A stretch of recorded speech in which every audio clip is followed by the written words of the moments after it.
Okay, well, so it's half past. Thank you everyone for joining us today for Thursday Thirsty session with Si Tew from Digit Music. He's using the CMPSR and Arrownotes in SEN schools. If you have any questions, please type them in the chat and we will answer them at the end. If that's good with you, Si. Yeah, no Over worries. to you, and thank Nice you one. very much. Thank you very much. Thanks for having us, guys. So I will share my screen and we'll just double check that the sound works first. So hopefully you can see that on there and then Perfect. perfect. Great I'm gonna stuff. mute Step one. myself now. Yeah, no problem. Okay, great stuff. So yeah, hi everybody, and thanks for inviting us along. So my name's Si. I'm from a company called Digit Music. We create music creator tools where we fuse gaming design with musical skills to kind of lower the barrier for anybody wanting to get involved in music.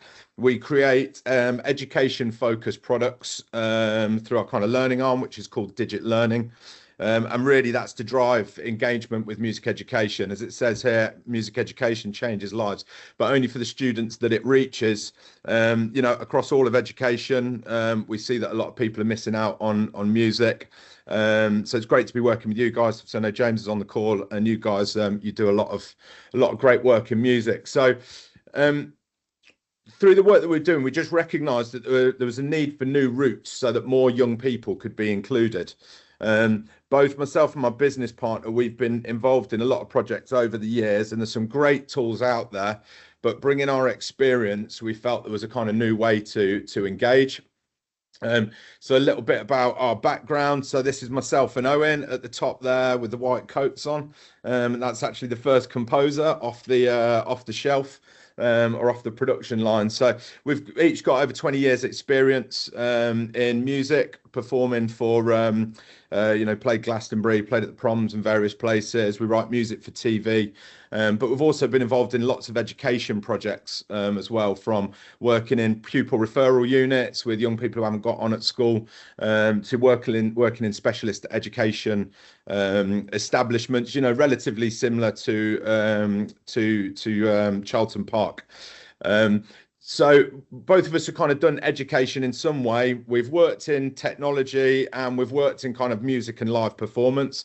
And really everything that we do with Digit Music is kind of combining those elements of our work, really. So are you still in touch? Are you still in touch with native instruments? Yeah, of course. Yeah, we know quite a lot of the team there. A slight little segue, but what they actually did. I need some plugins. Oh, do you? Do you? Hey, we can talk. Yeah. Okay. We can talk. We can. Sorry, James.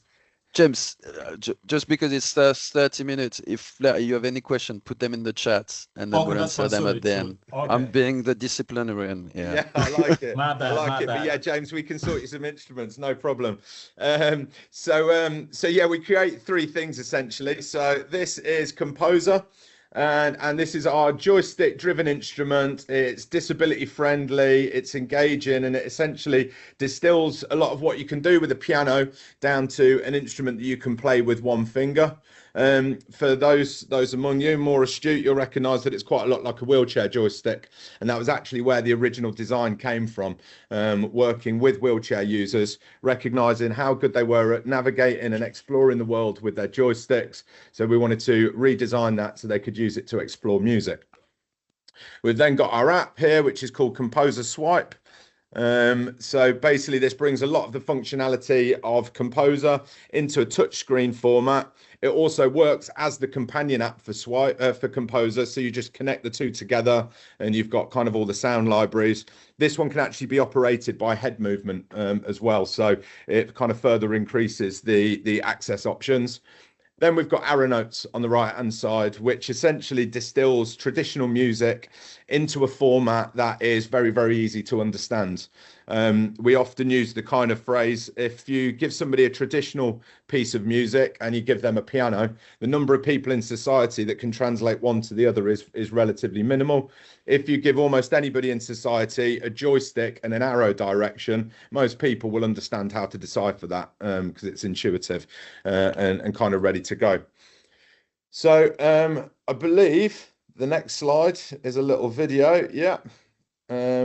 So this is just a little video kind of outlining a little bit of the work that we've done, and hopefully gives a bit of an idea of why we've done what we do. So we believe in the power of music and that everybody should be able to enjoy making it. That's why we've created Composer, our joystick-based music controller, and Swipe, our accessible music app that let all of us, regardless of ability, become a musician. It's so easy for them to make music. I can make so many different sounds. It takes away the layer of panic. It's also going to give them so much more independence. Absolute engagement from every single one of them. I think it's wonderful. I think it's the best thing I've come across. They opened up so many doors for me. I've been able to start a music career. They're really easy to control, nice to hold. It's like a music video game. Yeah. It just makes everything more fun. So that was just a little video of an overview of kind of some of the projects that we've been involved in, some of the people that we worked with. Particularly interested in seeing Jess Fisher there, the young lady who said she's kind of built a music career. It's really nice. I was at the Music Mark conference on Monday, and she was performing on the main stage using Composer, you know, and she's speaking to the audience and things. It's kind of what it's all about, really. And Jess was one of the first people to ever use Composer, and to kind of support us in the development of it as well. So Composer, it's a music controller. It's really easy to play and to set up. With technology, obviously, sometimes the barrier can be the complication, not just for the student, but for you as the educator actually setting it up. So we have tried to make that as simple as is humanly possible, which I'll talk to you about in a moment. It's modern, it's inclusive, it can connect to any kind of device, and it's really adaptable to everybody's different needs. So what I'm going to do is just, in fact, what I'll do, I'll take you through each of these and then we'll have a look through the resources. So next is Swipe that we briefly talked about. And this allows you to swipe on the screen here. You can tap, you can blink. And where this works really nicely as well is with the hardware instrument and the app connected together. You can have one student using the app and you can have one student using the hardware. So it really kind of builds collaboration. We've had students using the app with head tracking and another student using the hardware attached to their wheelchair. You know, so it really kind of meets students where they are. And then we talked about Arrownotes. We're going to really focus on level 1, which is the one on the left that kind of looks reminiscent of a 90s dance mat kind of game. You know, bright, colourful, simple to kind of follow. But actually what we've got here is the same piece of music. You've just got it split across 3 levels. So level 2 starts to introduce people to kind of note architecture. Level 3 starts to introduce people to traditional music notation on a stave, all with the arrows. And then level 4 is traditional notation. It's not important for every student, but I think it's whichever level somebody is working with, I think it's important for them to know that it's part of a wider ecosystem, and they're not kind of learning something in a silo that isn't going to be transferable down the line. Okay, so what I want to do is just we'll play some music. I'll just take you through some of the things that Composer can do. So if I just clear these, hopefully you can still hear a musical note. Great. So you'll see around here, we looked at the arrow notes and you can see around the top of the joystick here, you've got this donut with the colored directions on it. So all you need to do is match those 2 things together, and each of the directions plays a musical note. So I'll go up through the scale. So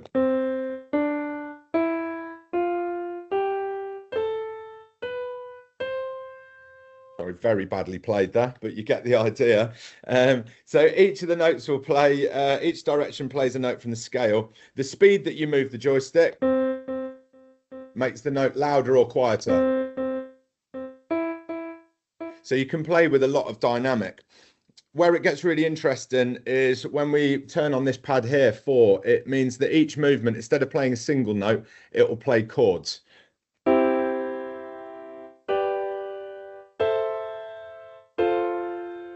And I think where that's useful in kind of any setting, really, playing chords on a piano requires a lot of dexterity, and it relies on a lot of theoretical knowledge. So regardless if somebody has access needs, there's actually a kind of theoretical barrier that we can get around there. These bottom two here mean that you can play the kind of full range of the piano from very low up to very high. And by combining some of these, you can play just some nice sort of musical motifs. So.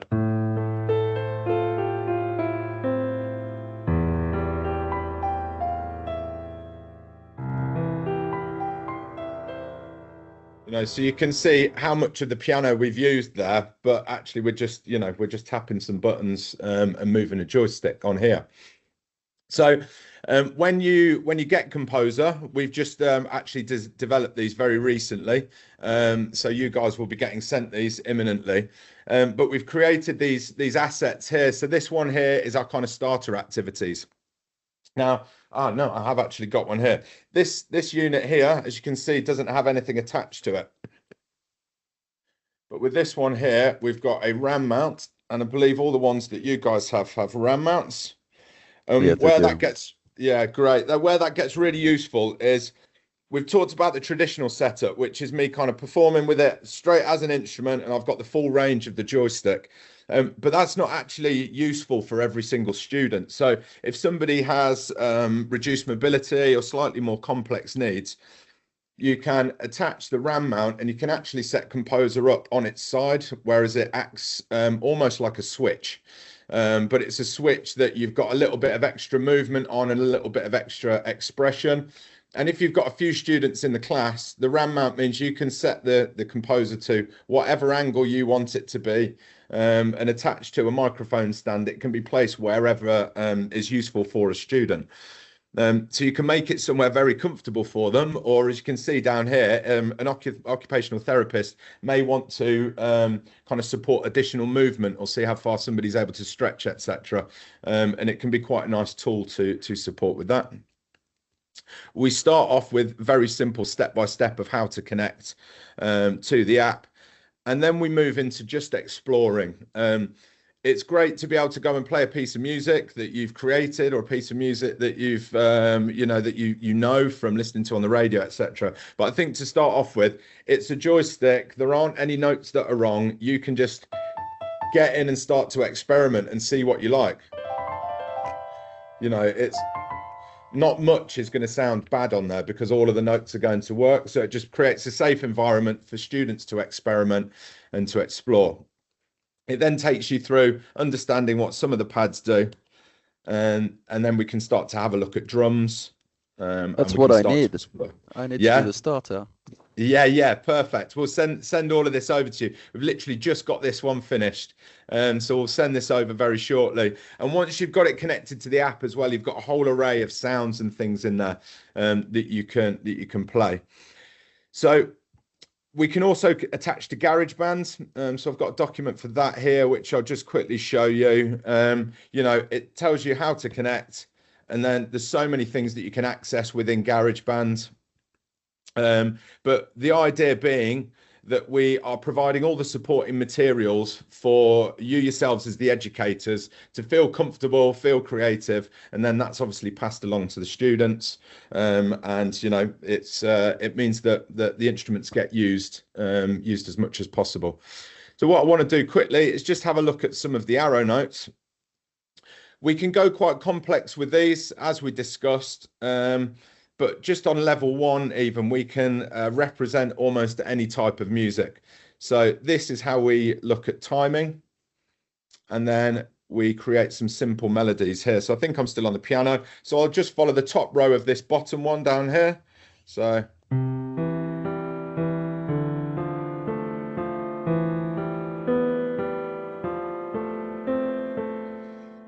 So I've just followed those notes and we're away. One question we always get asked, can you play drums with it? And yes, you can. It's something that we do quite a lot. At the minute, I'm just using Google Shared Piano because it's nice and easy. Now, I don't know if you guys have ever used this before, but it's a really nice tool to use. And actually, I could copy this link and you, wherever you guys are, would be able to log in and we could play on the same piano, the same thing together. And in real time, I can see the notes that you play and hear them, and you can see the notes that I play and hear them. So it can be a really nice collaboration tool, particularly if you've got young people at home that you're working with. Yeah, I really like the visuals because we've been using them with GarageBand mainly. Yeah. But this is very minimal, and I Yes. think that's yeah, we're gonna have to try these. Yeah. So did you call it from Music Lab? Yes, that's it. Yeah, so it's Google. Yeah, it's Google's Chrome Music Lab. If there's anything like this, though, I'm quite happy to share any links afterwards. But then you just get this link down in the bottom corner, which you can share. And I believe you can all play different instruments as well. So now I'm going to play. We should be able to hear some drums on there. So, so you can play any kind of drum patterns and things that you want. But again, if I go back to the starter activities, this one, there we go, third time lucky. So you can see now that we've got these starter activities. So we can count along and we can follow a rhythm. So this is 1, 2, 3, and 4. So 2, 4, and then this one underneath is 1, 2, 3, 4, 1, 2, 3, 4. So it's quite simple to follow. But you can actually use this for any piece of music that you want. And you can actually compose very simply with it as well. But one of the activities that I just want to show you is a piece that we've partnered with the BBC on. So this is part of the BBC 10 pieces. So we've created Arrownotes resources. So you can go onto the BBC website and I can share the link with you guys for that. But you can go through here. And this is a piece by Laura Shigihara. For one of the games. It was a game called Plants vs. Zombies, and it's part of their new repertoire. We've created sessions for each of these inside of Swipe. There's GarageBand sessions for them. There's BandLab sessions. And in the exact same way that we've done before, I'm just going to change these sounds. Let's go to a synthesizer for now. And all we've got to do is exactly the same thing. So if we're counting to 4, on 1 we play the purple, and on 3 we play the yellow. So 1, 2, 3, 4. 1, 2, 3, 4. So you can play known pieces of music very simply. This one here is Beethoven's. This is Beethoven's Fifth. If I wanted to play this one, I've actually got to change the tuning, but we don't need to worry about that too much. I'll just quickly do it to show you that this works.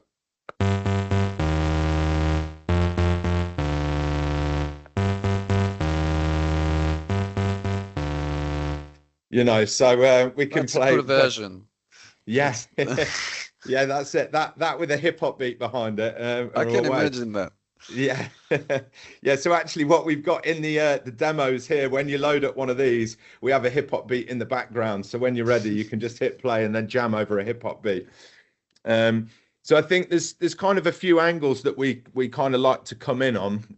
I'll just take you to the page for the resources as well. Again, I'll share this with you guys so you can see. And there's another one as well, which is a completely open score, which includes notation for sound beam, for Arrownotes, which is ours, obviously, figure notes, clarion patterns. So there's multitudes of things in there. So whatever inclusive instruments you're using, it's a really nice thing to follow. So what I was just talking about there, was we've kind of got two angles. There's the inclusion side of it, which we think is really, really important. Obviously, everybody on this call does, so we probably wouldn't be on this call. But the other side of it, I think, is being able to introduce people to the digital modern music world. Traditional instruments are incredible, but for them to be relatable to what teenagers are listening to, they need to be played over certain beats or with certain kind of types of backing music. Whereas with Composer, the way that we're set up, you can very easily be playing a piece of house music, but doing, we were talking about charanga briefly earlier, James. You could be using the notation from a charanga activity, but you could be playing it using a synthesizer over a drum and bass beat, or with a, I don't know, some nice like housey jazz piano or something, So the actual musical elements are the exact same thing. It's just the sounds by which you kind of play them that change. So on that note, one thing that I just want to quickly show you, and this again it'll probably be relevant for quite a few of your students actually, particularly with some of the guys that that we met at Communication Works. There's one lad left him for 5 minutes with GarageBand and came back and he had half a tune already written. So you've clearly got students that are working on some things. So this project here is part of our Backstage library, which is a resource library which you can access as soon as you've got Composer. You can actually access it without. We've got learning resources, but we've also got resources from our label. So we run an audio content label, which means we work with producers around the world who produce segments of sound for us. Kind of think of them as musical building blocks and musical Lego. We're then able to build those into kind of educational experiences. So this is from a trap producer from East London, but we work with instrumentalists from Nairobi. We work with instrumentalists from Venezuela, from Brazil and Colombia. So we're working with people all over the world. We've got 2 new packs coming in with some hip hop producers in India. And the idea is that we've kind of got those sounds there, but we've also kind of got the understanding of how to pull them into a very easy to use project. And this is an example of one of those. So all you do from Backstage, you just click on a link here.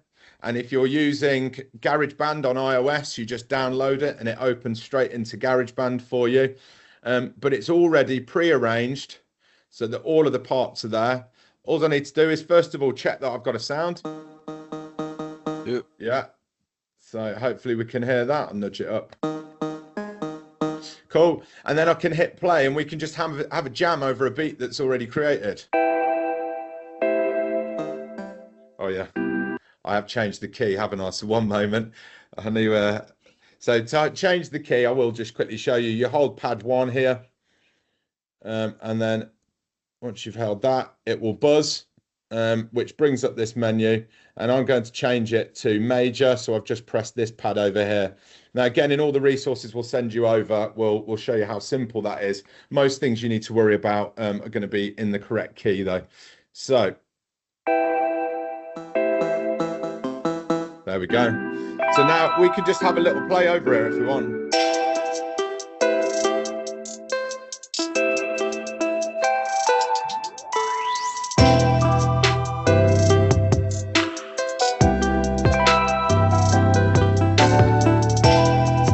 Because all of the notes are going to work for you, it's kind of like bowling with the bumpers up. You're never going to end up in the gutter. Nothing's ever not going to work. It's always going to work, but you've still got the responsibility to get the ball down there and hit the pins. You can do that in any way that you want. So we've got a load of these, every type of music imaginable. And if there's anything that you think that we're missing, we're working with producers week in, week out. So we're very happy to build some new things in there. So I just want to very, very quickly recap and then open for questions. I appreciate I've not left too much time for questions, so my apologies there. It's all good. That was really good. No, great stuff. Thank you. So for students, it's quick, simple, fun music toolkit. It's about ease of access and just getting in and playing. For teachers, it's that turnkey solution. You've kind of got all of the tools there to be able to deliver to deliver music experiences for your students. It's accessible and inclusive, and we've got all of the resources, etc.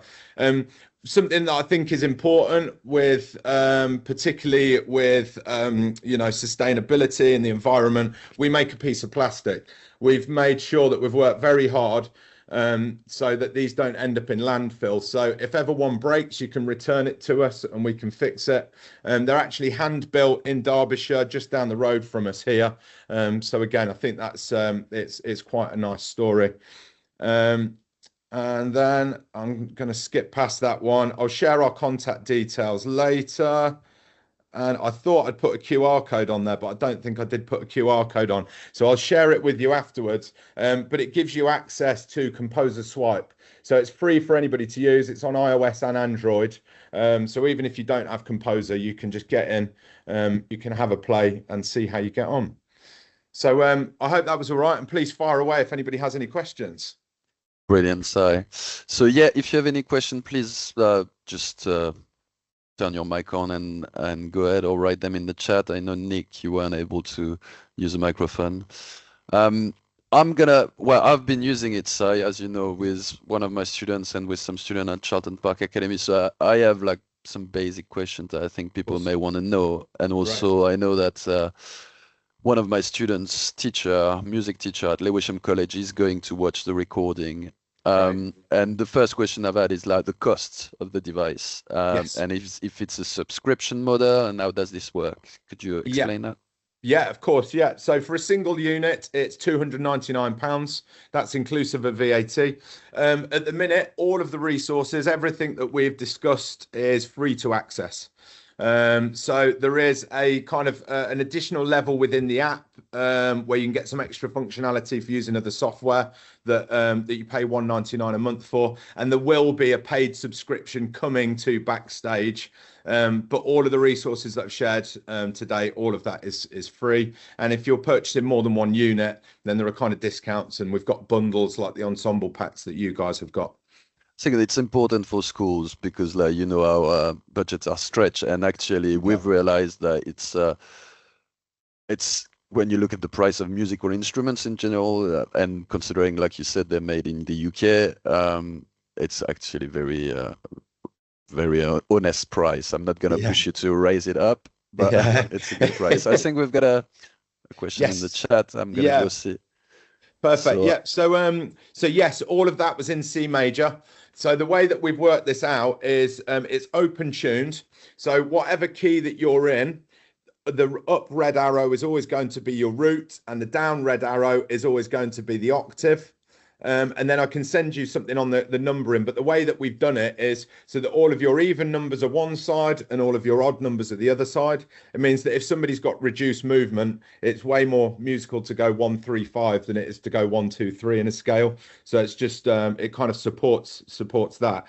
So it's all diatonic. So the chords that we were looking at were in the key of C major. If I was to change to C minor, then the chords would change accordingly. If I was to change to A minor, then the chords would change accordingly. So the first chord is always going to be in a major scale major, and the first chord in a minor scale is always going to be minor. So it kind of maps to the chords that you want, to the key that you're working in.